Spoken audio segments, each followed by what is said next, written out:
Rabia Mateo, pinagtabuyan ng kanyang sariling ama.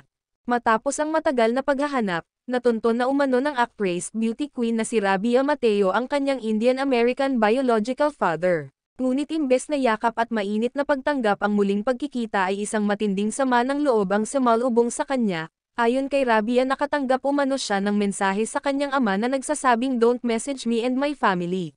I don't care about you. I want nothing to do with you." Sa kabila ng sakit na kanyang naramdaman, nais lamang daw ni Rabia na mahanap ang kinaroroonan ng ama dahil sa kanyang kagustuhang magkita sila. Walang-wala umano sa intensyon niya ang humingi ng tulong at suporta mula rito.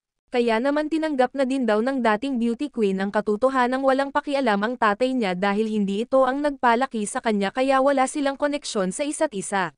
Nangako rin daw si Rabia sa sarili na lalong sisipagdan ang pagtatrabaho, at ibubuhos ang lahat ng atensyon, panahon, at pagmamahal sa kanyang ina at kapatid.